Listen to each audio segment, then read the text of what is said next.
NFL offseason is in full swing. Just 1 week from today, defensive linemen and linebackers will be working out on the field in Indianapolis at the Scouting Combine. And you're going to want to be paying attention because D linemen and linebackers make up nearly 1/3 of the first round in Field Yates' latest mock draft. See here, Field has the Jets and Titans going with edge rushers, Ohio State's Arvell Reese and Texas Tech's David Bailey. But as you can see, plenty of defensive talent still available later in the round. Welcome into NFL Live. I'm Dan Graziano, joined today by Mina Kimes, Tim Hasselbeck, and the aforementioned Field Yates. Field, let's get right to it. If edge is the pick for the Jets at number 2, is Reese automatically the choice in your mind? I think we're getting a little bit ahead of ourselves, Graz. There is one pick that we can write in stone right now, etch in stone. That is, of course, Fernando Mendoza to the Las Vegas Raiders at number 1 overall. Arvell Reese is a phenomenal talent. He's incredibly versatile, perhaps the most versatile player in the entire NFL draft. And in some ways, that might actually be working against him in his case to be the number 2 pick. Because if you're the Jets, you're saying to yourself, we do have a sample size of Arvell Reese being a rusher, but it's a smaller sample size than David Bailey. David Bailey, without question, will be an advanced pass rusher the minute he begins his NFL career. For Arvell Reese, it may take some time. He had 0 sacks over the last 6 games of last season. Yes, he could be one of the better stand-up inside linebackers in the NFL. That's good value as well. But if you're looking for just a guy who has a chance to change the complexion of your pass rush, David Bailey is the surer bet. Yeah, I echo a lot of Field sentiments about both these players. Both worthy, by the way, number 2 overall picks. Arvell Reese, so talented, so exciting, so much upside. All the physical tools are there. He's strong, he's fast, he's smart. He plays the run so well. He's such a sound tackler. But Field hit it. There's a little bit of speculation there. And my personal belief is that a team who drafts him has to have not just a strong development plan, but also a plan on how to utilize him. I don't think he's the kind of player you can just line up at edge and tell him to go. That's David Bailey, right? He's got the production from college. He has the pass rush repertoire. Watching him, the spin moves, the dips, he goes speed to power. Excellent job there. So I think for the Jets, if they are just looking for someone to come in, right away rush the passer, immediately get production in the sack department, that would be Bailey. But if they're taking a longer view, then it's more of a debate. But it's, to me, up to the team and what they envision for the player. Jets likely to have their eyes on both those guys next week in Indy. But that's not their only first-round pick. Sauce Gardner trade landed them a second. They're picking again at 16. And as is their custom, the Jets need a quarterback. If they wanted to do that at 16, what are they looking at there? There's only one other quarterback that will merit conversation at number 16, if he's available, and that's Ty Simpson, the quarterback from Alabama, who had a tale of 2 seasons last year. At one point last year, he had 21 touchdowns and 1 interception. He was much less steady down the stretch. His accuracy fell off.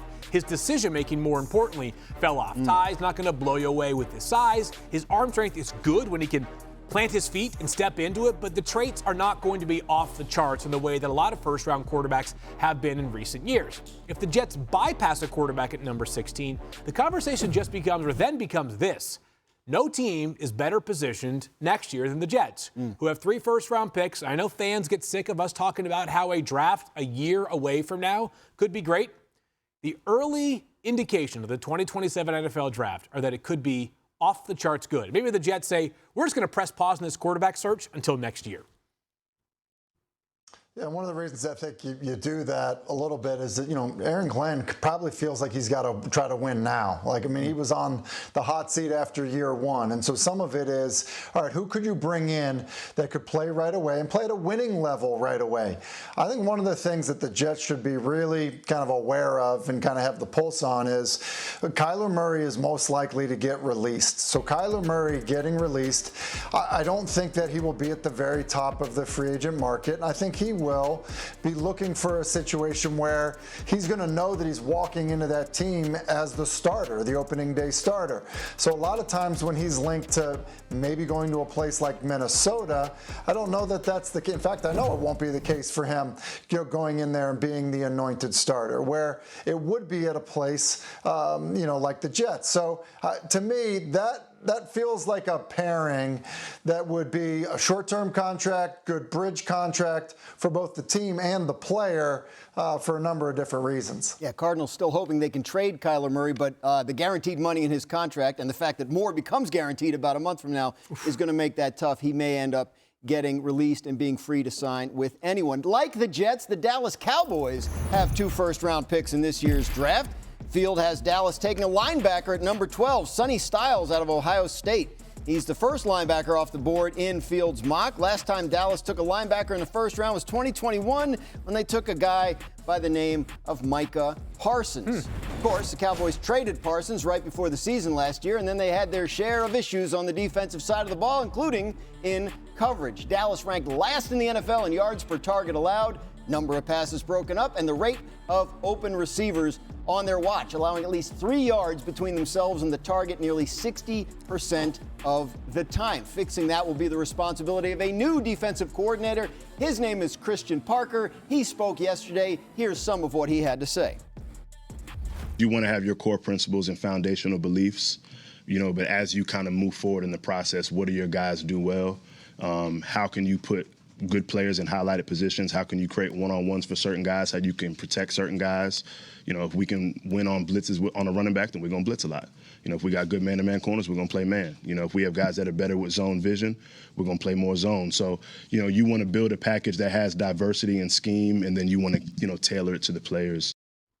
So, Field, a lot of people, I think, would say cornerback or edge for the Cowboys. You haven't taken linebacker. Why? Yeah, Sonny Styles is a very unique player. You just talked about him a moment ago, Graz. And this team really has defensive needs at all 3 levels. But Sonny Styles is a player that will rank inside the top 10 of my overall prospects by the time we get to April 23rd. He already does right now. Getting him at 12, to me, would be a value play on a player who I do think changes the complexion of your defense, both in the running game and as a pass rusher. He had 6 sacks in 2024 when he was called upon to blitz more. And as you might expect for a former safety, he can cover. He can find his way from sideline to sideline, and he can also hang out with slot tight ends or big wide receivers who play in the slot. Very versatile player. He's got a fast trigger in the running game as well. Good football pedigree in his family. He just seems to have the total package, and it's impressive that just 2 years into playing linebacker, you wouldn't realize that he was not that long ago lining up 10 yards deeper on a snap-in, snap-out basis.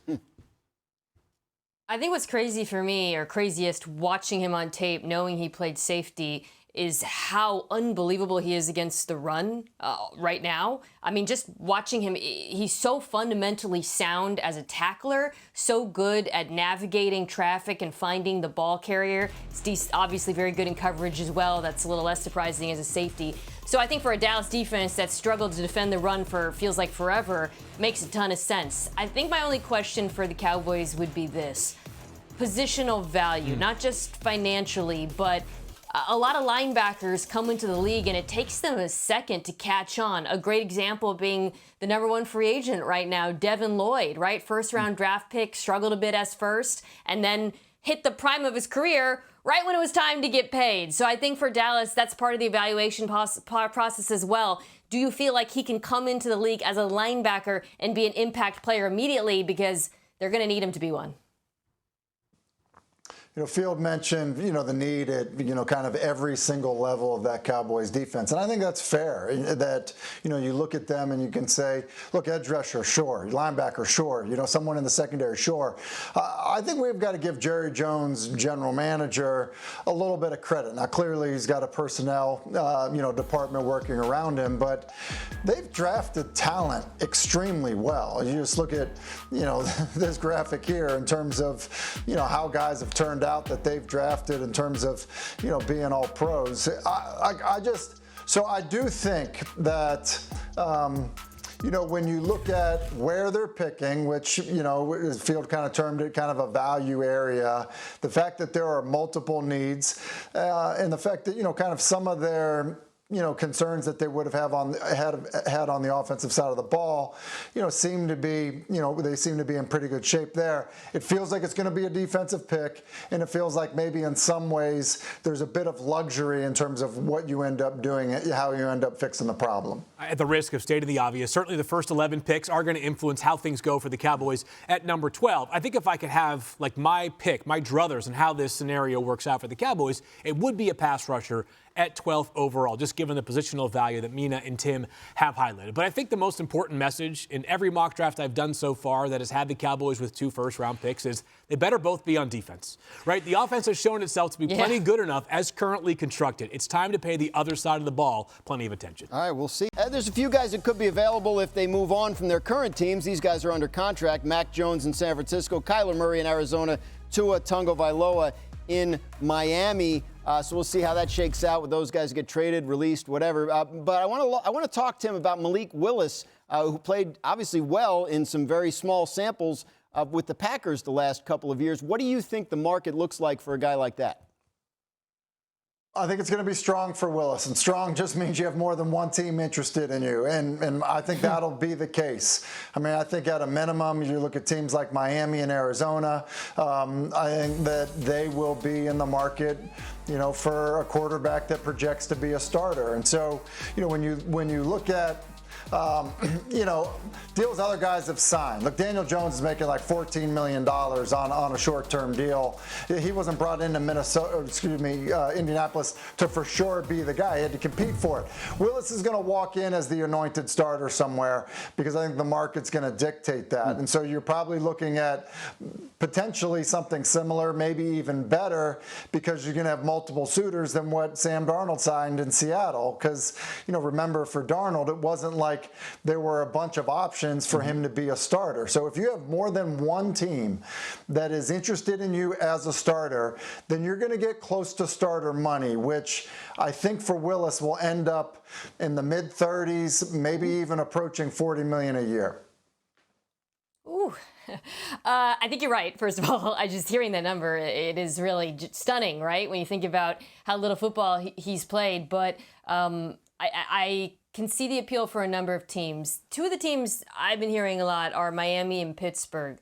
Miami, there's the association with the coach and the GM coming from Green Bay, but I just don't think it makes sense for their timeline. This is a team that when they release Tua is going to have very, very little money. I think they'll be in the red. And there's so many needs on that roster. Edge, cornerback, receiver. Whereas Pittsburgh, I feel like the timeline and the player just match up. It's a team that was in the playoffs last year, a team that has drafted fairly well, a team that has some needs for sure. They need another receiver, another corner, whatnot.